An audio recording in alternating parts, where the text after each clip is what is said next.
ನಮಸ್ಕಾರ, ಶುಭೋದಯ. ಶಿವಶಕ್ತಿ ಜ್ಞಾನ ಮತ್ತು ಶಕ್ತಿಯ ದರ್ಶನ ವಿಶೇಷ ಕಾರ್ಯಕ್ರಮಕ್ಕೆ ತಮ್ಮೆಲ್ಲರಿಗೂ ಆತ್ಮೀಯ ಸ್ವಾಗತ ಹೇಳ್ತಾ ಇರೋದು ನಾನು ಅನುಷಾ. ನಮ್ಮ ಚಾನಲ್ನ ಇದೇ ಫಸ್ಟ್ ಟೈಮ್ ನೋಡ್ತಾ ಇರೋದು ಅಂತಂದರೆ ಈಗಲೇ ಸಬ್ಸ್ಕ್ರೈಬ್ ಮಾಡಿ, ನಮ್ಮ ವೀಡಿಯೋಸ್ನ ಲೈಕ್ ಮಾಡಿ. ಗುರುಗಳ ಒಂದು ಸಾರಥ್ಯದಲ್ಲಿ ವಿಶೇಷವಾಗಿ ಆಷಾಢ ಮಾಸದಲ್ಲಿ ಕಾಶಿಯ ಪ್ರವಾಸ ಇದೆ. ಇದರಲ್ಲಿ ನೀವು ಕೂಡ ಪಾಲ್ಗೊಳ್ಬೋದು. ಇದೇ ಆಗಸ್ಟ್ 1ರಿಂದ 3ನೇ ತಾರೀಕುವರೆಗೂ. ಸೊ ಸ್ಕ್ರೀನ್ ಮೇಲೆ ಬರ್ತಿರುವಂಥ ಸಂಖ್ಯೆಗಳಿಗೆ ಈಗಲೇ ಕರೆ ಮಾಡಿ ಇದ್ರ ಬಗ್ಗೆ ಹೆಚ್ಚಿನ ಮಾಹಿತಿಯನ್ನು ಪಡೆದುಕೊಳ್ಬೋದು. ತಮ್ಮ ಹೆಸರನ್ನ ನೀವು ರಿಜಿಸ್ಟರ್ ಮಾಡ್ಕೊಳ್ಬೋದು. ಕಾರ್ಯಕ್ರಮದಲ್ಲಿ ನಮ್ಮ ಜೊತೆಲಿದ್ದಾರೆ ಈಶಾನ್ಯ ಕಾಳಿ ಉಪಾಸಕರಾಗಿರುವಂಥ ಶ್ರೀಯುತ ಪ್ರವೀಣ್ ದೀಕ್ಷಿತ್ ಗುರುಜಿಯವರು. ಗುರುಗಳನ್ನ ಇವತ್ತಿನ ಕಾರ್ಯಕ್ರಮಕ್ಕೆ ಬರ್ಮಾಡ್ಕೊಳ್ಳೋಣ. ನಮಸ್ತೆ ಗುರುಗಳೇ, ಕಾರ್ಯಕ್ರಮಕ್ಕೆ ಭಕ್ತಿಯ ಸ್ವಾಗತ. ನಮಸ್ಕಾರ. ಯಾದೇವಿ ಸರ್ವಭೂತೇಷು ಶಿವಶಕ್ತಿ ರೂಪೇಣ ಸಂಸ್ಥಿತ. ನಮಸ್ತಸ್ಯೈ ನಮಸ್ತಸ್ಯೈ ನಮಸ್ತಸ್ಯೈ ನಮೋ ನಮಃ. ಕಳೆದ ಕೆಲವು ಸಂಚಿಕೆಗಳಿಂದ ನಮಗೆ ಲಗ್ನಗಳ ಬಗ್ಗೆ ಸಾಕಷ್ಟು ಮಾಹಿತಿನ ತಿಳಿಸ್ಕೊಡ್ತಾ ಬಂದಿದ್ರಿ. ಮೇಷ ಲಗ್ನದಿಂದ ಹಿಡಿದು ಸಿಂಹ ಲಗ್ನದವರೆಗೂ ತಿಳಿಸಿದ್ರಿ. ಇನ್ನು ಇವತ್ತು ಕನ್ಯಾ ಲಗ್ನದ ಒಂದು ವಿಶೇಷತೆ ಬಗ್ಗೆ ತಿಳಿಸ್ಕೊಡಿ. ಇವರ ಒಂದು ವ್ಯಕ್ತಿತ್ವ ಆಗಿರಬಹುದು, ಸ್ವಭಾವ ಯಾವ ರೀತಿ ಇರುತ್ತೆ, ಯಾವ ದೇವರ ಒಂದು ಆರಾಧನೆ ಯಾವ ನಕ್ಷತ್ರದಲ್ಲಿ ಮಾಡಬೇಕಾಗತ್ತೆ, ಇದೆಲ್ಲದ್ರ ಬಗ್ಗೆ ತಿಳಿಸ್ಕೊಡಿ ಗುರುಗಳು. ಖಂಡಿತ. ಕನ್ಯಾ ಲಗ್ನ ಅಂದಾಗ ಏನು, ಕನ್ಯಾ ಲಗ್ನಕ್ಕೆ ಅಧಿಪತಿ ಯಾರಾಗಿರ್ತಾನೆ, ಹೇಗೆ ಮಿಥುನ ಲಗ್ನಕ್ಕೆ ಬುಧನ ಆಗಿರ್ತಾನೆ, ಅದೇ ರೀತಿ ಕನ್ಯಾ ಲಗ್ನಕ್ಕೂ ಬುಧನೇ ಆಗಿರ್ತಾನೆ. ಬುಧ ಅಂದಿದ ತಕ್ಷಣ ಏನು, ಬುದ್ಧಿಕಾರಕ. ಅಂದರೆ ವಿದ್ಯಾಕಾರಕನಾದ ಗುರು ಆಗಿದ್ದರೆ ಬುದ್ಧಿಕಾರಕನಾದವನು ಬುಧನಾಗಿರ್ತಾನೆ. ಈಗ ಜೀವನವನ್ನು ಮಾಡಬೇಕು ಅಂದಾಗ ನಾವೆಲ್ಲರೂ ಲೌಕಿಕ ಪ್ರಪಂಚದ ಜ್ಞಾನವನ್ನು ಪಡಿಬೇಕು. ಮೊದಲಾಗಿ ನೀವೆಷ್ಟೇ ಬುಕ್ ಓದಿ ಏನೇ ಮಾಡಿದ್ರೂ ಲೌಕಿಕ ಜ್ಞಾನವಿಲ್ಲವಿದ್ದಾಗ ಅವನು ಎಷ್ಟೇ ಓದಿದ್ರೂ ಅದು ಶೂನ್ಯಕ್ಕೆ ಸಮಾನವಾಗಿ ಹೋಗುತ್ತೆ. ಅದಕ್ಕೋಸ್ಕರವಾಗಿ ಬುಧನ ಅನುಗ್ರಹ ಇದ್ದಾಗ ಮಾತ್ರ ಲೌಕಿಕ ಜೀವನದ ಎಲ್ಲ ಆಗು ಹೋಗುಗಳನ್ನು ತಿಳಿಯೋಕ್ಕೆ ಸಾಧ್ಯವಾಗುವುದು.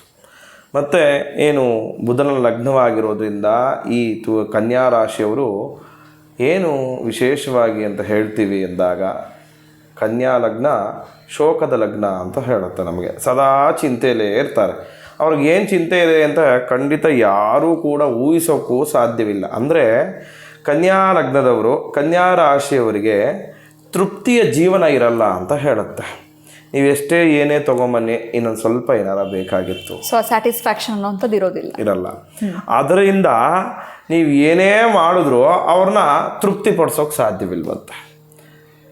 ಅದಕ್ಕೋಸ್ಕರವಾಗಿ ಕನ್ಯಾ ಲಗ್ನ ಆಗಿದ ತಕ್ಷಣ ಶೋಕದ ಲಗ್ನ, ಸದಾ ಚಿಂತೆಲೇ ಇರ್ತಾರೆ. ಆಮೇಲೆ ಅವ್ರಿಗೆ ಬೇಗ ಅಳು ಬರುತ್ತೆ, ಬೇಗ ಹತ್ತು ಬಿಡ್ತಾರೆ. ನೀವೇನೇ ಹೇಳಿದ್ರು ಅದು ಒಳ್ಳೆಯದಾಗಿರಲಿ ಕೆಟ್ಟದಾಗಿರಲಿ ಭಾವುಕರಾಗಿ ಹತ್ತು ಬಿಡ್ತಾರೆ. ಅದಕ್ಕೆ ಅವ್ರಿಗೆ ಜಾಸ್ತಿ ಅಳೋದ್ರಿಂದನೇ ಅವರು ಮೈನಸ್ ಆಗುತ್ತೆ. ಅದಕ್ಕೋಸ್ಕರ ಅವ್ರಿಗೆ ಶೋಕದ ಲಗ್ನ ಅಂತಲೇ ಹೇಳುತ್ತೆ ನಾವು. ಮತ್ತು ಏನಪ್ಪ ವಿಶೇಷವಾಗಿ ಕನ್ಯಾ ಲಗ್ನಕ್ಕೆ ಅಂದಾಗ, ಕನ್ಯಾ ಲಗ್ನದವರು ಪ್ರತಿಯೊಬ್ಬರನ್ನು ಅಳಿತಾರಂತೆ, ಅಳೆದು ಜೀವನವನ್ನು ಮಾಡ್ತಾರೆ. ಅವ್ರ ಜೀವನವೂ ಕೂಡ ಅದೇ ರೀತಿಯಾದ ಒಂದು ಚೌಕಟ್ಟಿನಲ್ಲಿ ಜೀವನವನ್ನು ಮಾಡ್ತಾರೆ ಅವರು. ಆ ಕನ್ಯಾ ಲಗ್ನದವರು ದೇಶಕ್ಕಿಂತ ಬೇರೆ ದೇಶಕ್ಕೆ ಹೋಗಿ ಜೀವನ ಮಾಡೋದೇ ಬಹಳ ವಿಶೇಷ. ಅವರು ಇಲ್ಲಿ ಪರಸ್ಥಳ ವಾಸವನ್ನೇ ತೋರಿಸುತ್ತೆ ಅವರಿಗೆ. ಅವರು ಹುಟ್ಟಿದ ಮನೆಯಲ್ಲೂ ಜೀವನ ಮಾಡೋಲ್ಲ, ದೊಡ್ಡಪ್ಪ ಮನೆಯಲ್ಲೋ ಇಲ್ಲ ಅಜ್ಜಿ ಮನೆಯಲ್ಲೋ ಈ ರೀತಿಯಾಗಿ ಅವರ ಒಂದು ಬಾಲ್ಯ ವ್ಯವಸ್ಥೆ ನಡೆದಿರುತ್ತೆ. ಮತ್ತು ತಂದೆ ತಾಯಿಯಿಂದ ಸದಾ ದೂರ ಇರ್ತಾರೆ ಕನ್ಯಾ ಲಗ್ನದವರು. ಅವರು ತಂದೆ ತಾಯಿ ಜೊತೆ ಇರೋಕ್ಕಾಗೋದೇ ಇಲ್ಲ. ಎಷ್ಟೋ ಪ್ರಯತ್ನವನ್ನು ಪಡ್ತಾರೆ, ಆದರೆ ಏನೋ ಒಂದು ಕೆಲಸ ಸಿಕ್ಕತ್ತೆ, ಯಾವುದೋ ಒಂದು ದೇಶಕ್ಕೋ ಇಲ್ಲ ರಾಜ್ಯಕ್ಕೋ ಹೋಗೋ ಪರಿಸ್ಥಿತಿ ಬರುತ್ತೆ. ಅವರು ಹೋಗಲೇಬೇಕಾಗಿರೋ ಪರಿಸ್ಥಿತಿ ಇರೋದ್ರಿಂದ ಅವರು ಹೋಗ್ತಾರೆ. ಮತ್ತು ಕನ್ಯಾ ಲಗ್ನದವ್ರಿಗೆ ವಿವಾಹ ಬಹಳ ವಿಳಂಬವಾಗಿರುತ್ತೆ. ಅವರು ಯಾಕಂದರೆ ಅವ್ರ ಜೀವನದಲ್ಲಿ ಯಾವಾಗ ಅವ್ರಿಗೆ ತೃಪ್ತಿ ಇರಲ್ಲ.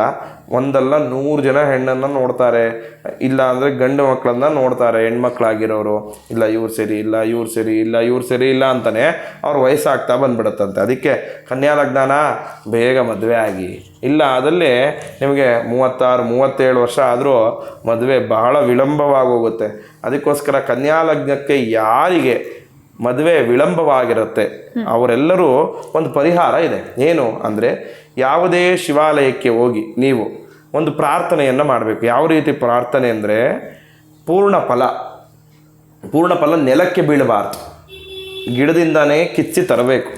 ತಂದು ಶಿವನ ಮುಂದೆ ನಿಂತು ಪ್ರಾರ್ಥನೆ ಮಾಡಬೇಕು. ನನಗೆ ಕಂಕಣ ಭಾಗ್ಯ ಸಿಕ್ಕಿದ್ದಲ್ಲಿ ನಾನು ಮತ್ತು ನನ್ನ ಧರ್ಮಪತ್ನಿ, ಇಲ್ಲಾಂದರೆ ಹೆಣ್ಣು ಮಕ್ಕಳಾದಲ್ಲಿ ನಾನು ಮತ್ತು ನನ್ನ ಪತಿ ಇಬ್ಬರು ಮದುವೆಯ ನಂತರ ಏನು ಗಿರಿಜಾ ಕಲ್ಯಾಣವನ್ನು ಮಾಡಿಸ್ತೀವಿ ಅಂತ ಆ ಶಿವನ ಮುಂದೆ ನಿಂತುಕೊಂಡು ಪ್ರಾರ್ಥನೆಯನ್ನು ಮಾಡಿದಾಗ ಖಂಡಿತವಾಗಿಯೂ ಅವರಿಗೆ ಆ ಲಗ್ನದವರಿಗೆ ಮದುವೆ ಖಂಡಿತ ನಿಶ್ಚಯವಾಗಿ ಆಗುತ್ತೆ.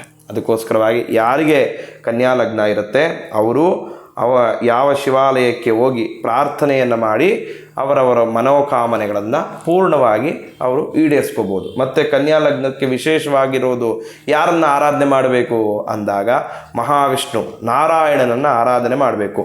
ಕನ್ಯಾ ಲಗ್ನದವರು ಸತ್ಯನಾರಾಯಣ ಸ್ವಾಮಿಯ ಪೂಜೆಯನ್ನು ಪ್ರತಿ ವರ್ಷಕ್ಕೆ ಒಮ್ಮೆಯಾದರೂ ಮಾಡಿಸ್ತಾ ಬರಬೇಕು. ಅವರ ಜೀವನದಲ್ಲಿ ಸದಾ ಯಶಸ್ಸು ಕಟ್ಟಿತ್ತ ಬುತ್ತಿ ಆಗಬೇಕು ಅಂದರೆ ನೀವು ಸತ್ಯನಾರಾಯಣನ ಪೂಜೆಯನ್ನು ಆರಾಧನೆಯನ್ನು ಮಾಡಿದಾಗ, ಮತ್ತು ಹುಣ್ಣಿಮೆಯೆಂದು ಇವಾಗ ನಿಮ್ಮ ಮನೆಗೆ ಮಾಡೋಕ್ಕಾಗಲ್ಲ, ದೇವಾಲಯಗಳಲ್ಲಿ ಮಾಡ್ತಾರೆ, ಸಾಮೂಹಿಕವಾಗಿ ಕೊಡಿ.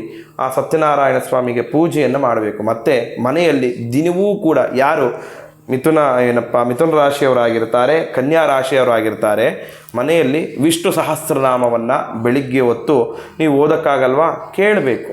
ಅಟ್ಲೀಸ್ಟ್ ಕೇಳಿದಾಗ ಪೂರ್ಣವಾದ ಫಲ ಸಿಕ್ಕತ್ತೆ. ಆ ವಿಷ್ಣು ನಾಮವನ್ನು ಕೇಳಿದಾಗ ನಿಮ್ಮ ಜೀವನದ ಎಲ್ಲ ಆಗುವುಗಳನ್ನು ಮಹಾವಿಷ್ಣುವೇ ನಿರ್ಧಾರವನ್ನು ಮಾಡ್ತಾನಂತೆ.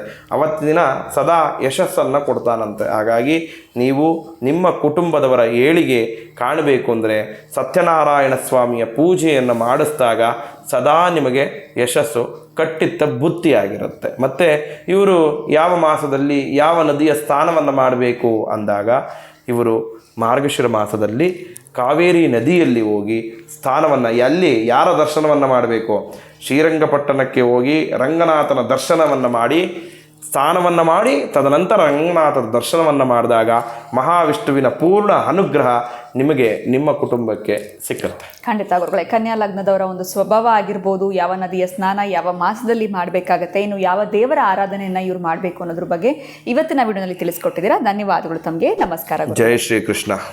ಇನ್ನು ನಿಮ್ಮದು ಕನ್ಯಾ ಲಗ್ನ ಆಗಿತ್ತು ಅಂತಂದರೆ ಯಾವ ರೀತಿ ನೀವು ಒಂದು ಪರಿಹಾರವನ್ನು ಮಾಡ್ಕೊಳ್ಬೇಕಾಗತ್ತೆ ನಿಮ್ಮ ಜೀವನದಲ್ಲಿ ಅನ್ನೋದ್ರ ಬಗ್ಗೆ ಗುರುಗಳು ತಿಳಿಸ್ಕೊಟ್ಟಿದ್ದಾರೆ. ಇವತ್ತಿನ ವಿಡಿಯೋನ ಮುಗಿಸುವಂತಹ ಸಮಯ ಆಗಿದೆ. ನಮಸ್ಕಾರ.